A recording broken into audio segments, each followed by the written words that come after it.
মানে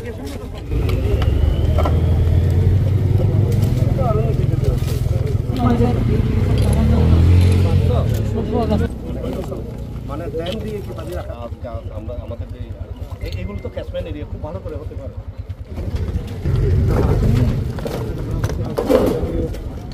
তারা এনজয় করতে পারে, এটা নিয়ে আমরা সিরিয়াসলি চিন্তা ভাবনা করে দিচ্ছি। আমাদেরকে কোঅপারেট করুন, আমরা অ্যাডভান্স হতে চাই। ক্ষতিগ্রস্তদের জন্য আমরা অলরেডি কথা বলেছি যে মালিক সমিতির সাথে, মালিক সমিতিকে এই অ্যাসিউরেন্স দিতে চাই। কর্পোরেট যদি কোনো মানে লোনের ব্যবস্থা করে দিতে পারি, আমি সিরিয়াসলি আমার ফাইন্যান্স অ্যাডভাইজারের সাথে আগামী ক্যাবিনেটে কথা বলবো, আমি তাকে পারসুয়েট করার চেষ্টা করবো। বাট আমি আমি তাদের জন্য চিন্তা করতেছি। অ্যাট দ্য সেম টাইম আমি এই যে যারা ওয়ার্কার যারা আছে তাদের জন্য, কর্মচারী যারা আছে বিভিন্ন ইয়েতে, এখন পুরো ফ্যামিলি বসে যাবে, তাদেরকে কি করা যায়, অন্তত কিভাবে খাওয়াবো, এটা নিয়ে আমরা চিন্তা ভাবনা করতেছি। মাই চেয়ারম্যান যে ডিসি সাহেব এবং আমরা যারা এই এলাকার, আমরা সিরিয়াসলি তাদের জন্য চিন্তা ভাবনা করতেছি। আমি ঢাকায় গিয়ে let me assure you that আমি তাদের জন্য কিছু চাল পাঠিয়ে দেবো। রাশনটা দেখুন, কিছু আমরা হয়তো বা পুরোপুরি করতে পারবো না, কিন্তু যতটুকু পারে আমরা করবো। অলরেডি কথা বলতেছি টিম কিভাবে দিতে হবে, হয়তো বা বাসটা পাওয়া যাবে কিনা, গাছটা পাওয়া যাবে কিনা। আমি হয়তো বা দিলাম, দেখা গেল যে আমি কিছু চাল দিলাম, চাল দিয়ে তারা 6 মাস টিকে থাকতে পারলো, কিন্তু ওটাই সাফিসিয়েন্ট না। এটা নিয়ে আমরা কথা বলতেছি, এই একটা পার্মানেন্ট সলিউশনে যেতে চাই। ইভেন আমি 2 বছর আগে আমি যখন বাঘাইছড়িতে এসেছিলাম, তখন বিজিবির যে জোন কমান্ডার অথবা একজন কর্নেল সাহেব ছিলেন, উনি আমাকে বলছিলেন স্যার একবার আসেন, জাস্ট একটু দেখে দিয়ে যান যে পানিটা কিভাবে করা যায়। আমি তখন থেকে আমি চিন্তা করতেছিলাম, কিন্তু স্কোপ কোনো অবস্থাতে হচ্ছে না।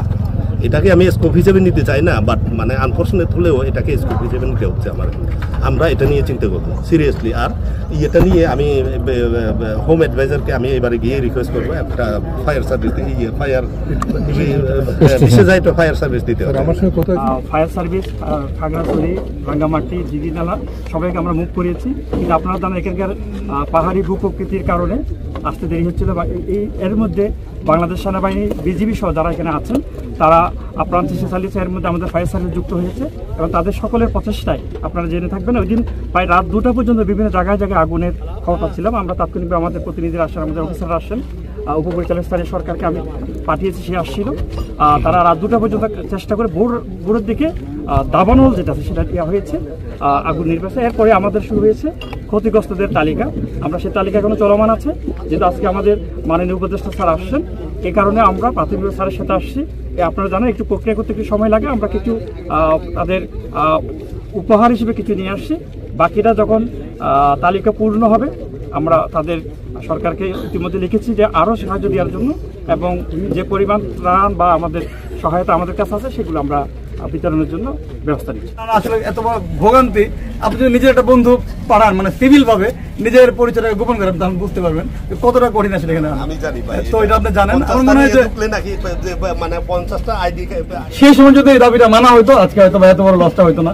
তো যারা তৎকালীন এটা দায়িত্বে ছিলেন, আমি মনে করি যে অনেকটা দায় আমাদের নিতে হবে, দেয় নাই।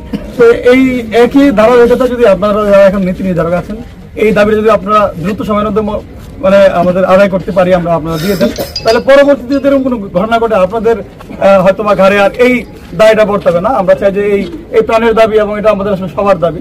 ফায়ার সার্ভিস যেহেতু এখানে হাজার হাজার লক্ষ লক্ষ মানুষ পর্যটক হিসেবে আসে, যারা এখানে স্থানীয় আছেন তাদের জন্য সমস্যা, যারা রিসোর্ট নিয়ে কাজ করেন এবং যারা পর্যটক, প্রত্যেকের জীবনের ঝুঁকি আসলে শতভাগ, যেহেতু এখানে ফায়ার সার্ভিস নাই।